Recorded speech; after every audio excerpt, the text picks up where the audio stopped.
Very good morning my dear ones, welcome to humanities hype. हमने start किया था class 12 की कंटेम्प्रेरी वर्ल्ड पॉलिटिक्स का chapter second, contemporary centres of power. 2 topics cover कर चुके हैं, European Union, association of South East Asian nation. आज हम थर्ड इंपॉर्टेंट टॉपिक करने जा रहे हैं, rise of China as an economic power. China के बारे में आप जानते हैं, हमारा नेबर है। एरिया के अकॉर्डिंग देखें तो वर्ल्ड में 3rd नंबर पे है, ठीक है। फर्स्ट पे आपका रशिया, सेकंड पे कनाडा और थर्ड पे चाइना। और चाइना 1949 में जब रिपब्लिक बना तो उसके बाद से ही चाइना ने सोशलिस्ट पॉलिसी को अडॉप्ट करा, क्योंकि वो यूएसएसआर का बहुत बड़ा फॉलोवर था, उसकी कम्युनिस्ट गवर्नमेंट से बहुत इंस्पायर था। चाइना के जो लीडर थे माओ, वो पूरी तरीके से कम्युनिस्ट गवर्नमेंट के फॉलोवर थे। तो बिल्कुल यूएसएसआर की तरह चाइना में भी सभी सेक्टर स्टेट के कंट्रोल में रखे गए, क्लियर। लेकिन 70s तक आते आते चाइना ने अपनी पॉलिसीज़ में कुछ अमेंडमेंट करना शुरू कर दिए और धीरे धीरे step by step, one by one कुछ कुछ सेक्टर्स का प्राइवेटाइजेशन करते चले गए, क्लियर। इस चैप्टर में हम यही डिस्कस करेंगे। Let us know turn to the third major alternative center of power and our immediate neighbor China. The cartoon on the following page sums up the current mood all over the world about the rise of China as an economic power. Picture मैंने यहाँ paste करी है। ये dragon China का symbol है, ठीक है। और ये वॉल, चाइना वॉल। पहला तो आप पिक्चर देख के समझ जाएंगे ये कंट्री कौन सी है, चाइना है। उसके बाद जिस तरीके से पिक्चर को यहाँ दिखाया गया है, क्या शो कर रही है कि चाइना वर्ल्ड में तेज़ी से उभरती हुई एक सुपर पावर है और जो कि वर्ल्ड की अदर कंट्रीज़ को compete कर रही हैं, ठीक है। और चाइना का पॉलिटिकल, इकोनॉमिकल, सोशल इन्फ्लुएंस बढ़ता गया है समय के साथ साथ, क्लियर। चलिए आगे बढ़ते हैं। अब हम टॉपिक पे आते हैं। China's economy success since 1978 has been linked to its rise as a great power। 73 में अमेंडमेंट हुए, ठीक है। और 70s के बाद से ही उन्होंने अपनी पॉलिसीज़ में अमेंडमेंट करना शुरू कर दिए और जिससे चाइना एक ग्रेट पावर बना। China has been the fastest growing economy.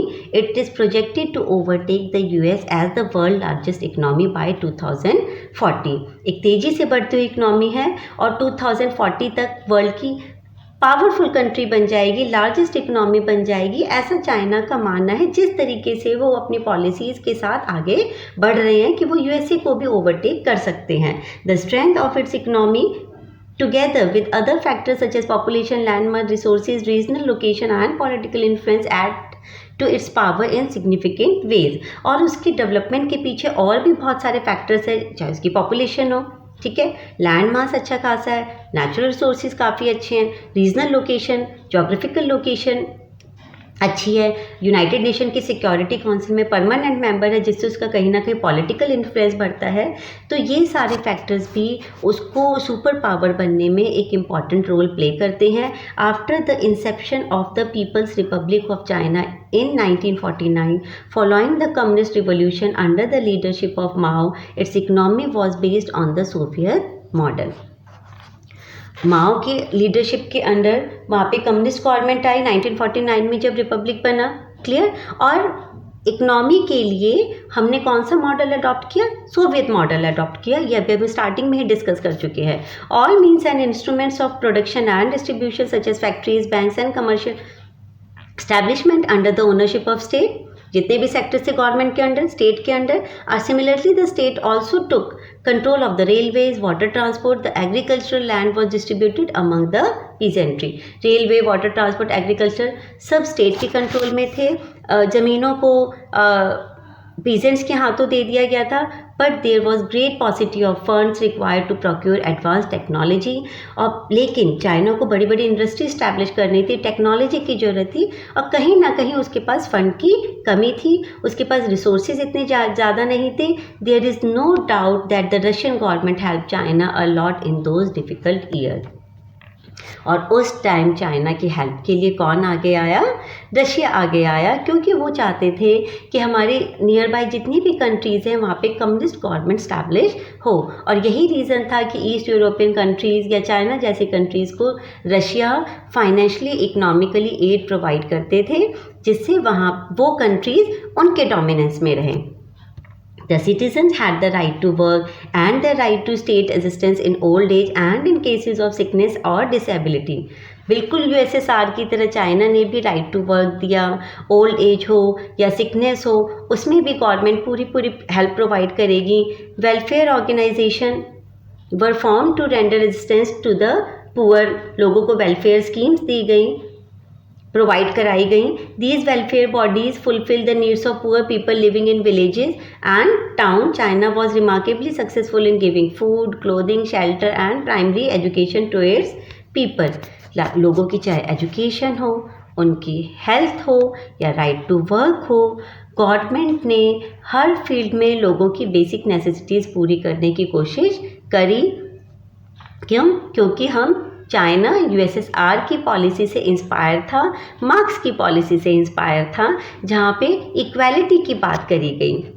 We discussed the crisis of the state control economy in the USSR. USSR का क्राइसिस हम लास्ट चैप्टर में पढ़ चुके हैं। A similar crisis was to face China too. Same इसी तरह का crisis China को भी फेस करना पड़ा। It's industrial production was not growing fast enough, international trade was minimal and per capita income was very low. अगर production की बात करें तो वो तेज़ी से नहीं हो रहा था, इंटरनेशनल ट्रेड भी बहुत कम था और पर कैपिटा इनकम भी उनकी बहुत कम थी। तो कहीं ना कहीं वो अदर कंट्रीज से compete नहीं कर पा रहे थे। गवर्नमेंट को ये समझ में आ गया था कि वेस्टर्न कंट्रीज से हम अभी भी काफ़ी पीछे हैं। सम important policy decision in the 1970s, modernization and the open door policy. very important topic, very important lines। 70s के बाद से चाइना ने अपनी पॉलिसीज़ में, इकोनॉमिक पॉलिसीज़ में कुछ अमेंडमेंट किए, मॉडर्नाइजेशन और ओपन डोर जैसी पॉलिसी लेके आए और इन्हीं की मदद से चाइना एक सुपर पावर बना। Although the development phase of economy continued, due to heavy increase in population, China was not able to get rid of its backwardness. No doubt, China बहुत तेज़ी से तरक्की कर रहा था, लेकिन उसका रिजल्ट उतना नहीं दिख रहा था क्योंकि चाइना की पॉपुलेशन ही उतनी ज़्यादा थी और गवर्नमेंट कहीं ना कहीं लोगों की नेसेसिटीज़ को और पूरा करने में सक्सेस नहीं हो पा रही थी। Because of people's growing needs and shortage of many kind, लोगों की ज़रूरतें बढ़ती जा रही थी क्योंकि जनसंख्या बढ़ रही है, तो बहुत सारे प्रोडक्ट्स की, गुड्स की शॉर्टेज होने लग गई and Chinese leaders were force to take many important policy decision. और यही रीज़न है कि चाइना ने अपनी पॉलिसीज़ में कुछ अमेंडमेंट किए। On 26 October 1971, China was admitted to the United Nations and it also became a permanent member of the Security Council. Now China political isolation had ended with the establishment of relations with United States in 1972. 71 में United nation का member बना, ठीक है। उसके बाद United nation security council का permanent member बना।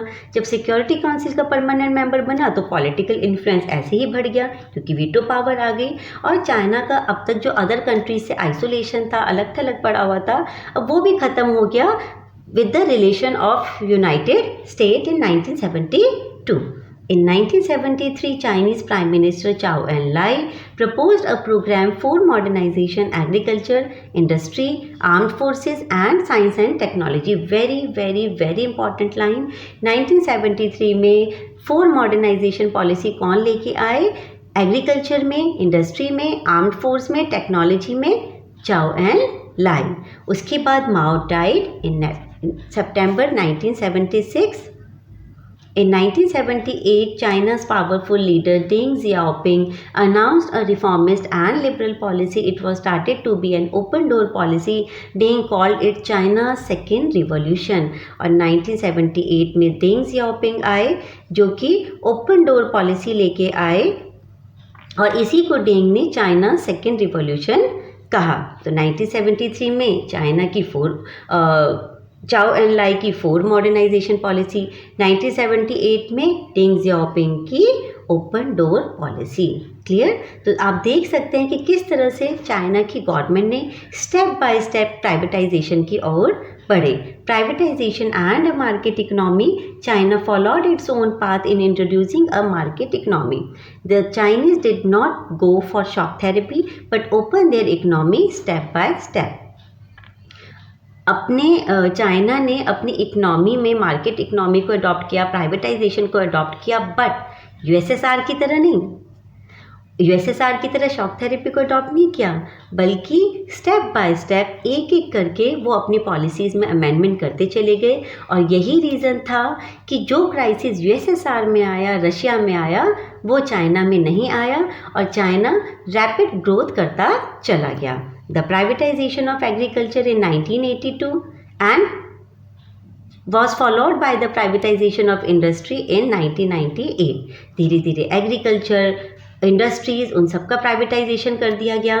Trade barriers were eliminated only in special economic zones where foreign investors could set up enterprises. Trade barrier जो थे उनको ख़त्म किया गया और स्पेशल इकोनॉमिक जोन स्टैब्लिश किए गए, जिससे अदर कंट्रीज़ यहाँ पे एंटरप्राइजेस स्टैब्लिश कर सकें, अदर कंट्रीज इन्वेस्ट कर सकें। In China the state play and continues to play a central role in setting up a market economy. और चाइना में कंटिन्यूसली नो डाउट प्राइवेटाइजेशन कर दिया गया, मार्केट इकनॉमी बनाई गई, बट स्टेट अभी भी एक इम्पॉर्टेंट रोल प्ले कर रही है। The new economic policies help the Chinese economy to break from stagnation. और न्यू इकनॉमिक पॉलिसी की हेल्प से चाइना के इकनॉमिक डेवलपमेंट में जो एक स्टैग्नेशन आ गया था, चाइना उसको ब्रेक डाउन करने में सक्सेस रहा। Privatisation of agriculture led to a remarkable rise in agriculture production and rural income.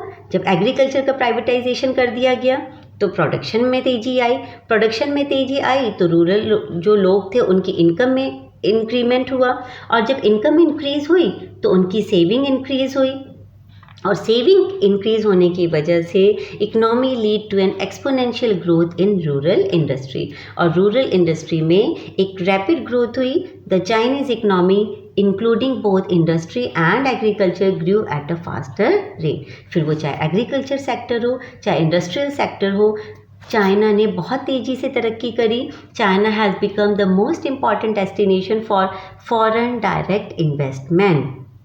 China एक अच्छी डेस्टिनेशन एफडीआई के लिए। It has large foreign exchange reserve, foreign exchange reserve काफ़ी अच्छा है, that now allow it to make a big investment in other countries. और China other countries में इन्वेस्ट कर रहा है, एमएनसी इस्टेब्लिश कर रहा है। China finally became a member of the WTO in 2001, World Trade Organization in 2001.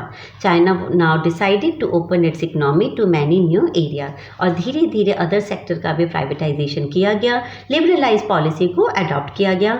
While the Chinese economy has improved dramatically, not everyone in China has received the benefits of the reforms। No doubt China ने बहुत तेज़ी से rapid development किया है, but फिर भी society के हर लोगों तक वो बेनिफिट नहीं पहुंच पाया है। Unemployment has rising in China, unemployment बढ़ा है। Female employment and condition of work areas are very bad. अगर फीमेल एम्प्लॉयमेंट की बात करें तो वो कंडीशन अच्छी नहीं है। इंडस्ट्रीज़ काफ़ी ज़्यादा इस्टेब्लिश हुई हैं, बट उससे कहीं ना कहीं एनवायरमेंटल डिग्रेडेशन हुआ है। करप्शन बढ़ा है क्योंकि स्टेट का कंट्रोल है, and this led to great economic inequalities between different social classes. और इस वजह से चाइना में इनइक्वालिटीज़ भी बहुत ज़्यादा है, रिच और पुअर का गैप बहुत ज़्यादा है, and yet China remains a major global power. But फिर भी हम कह सकते हैं कि चाइना एक मेजर ग्लोबल पावर के रूप में उभरा है। क्लियर? अब चाइना का रिलेशन रह गया है इंडिया के साथ, जो हम कल डिस्कस करेंगे। Thank you, bye.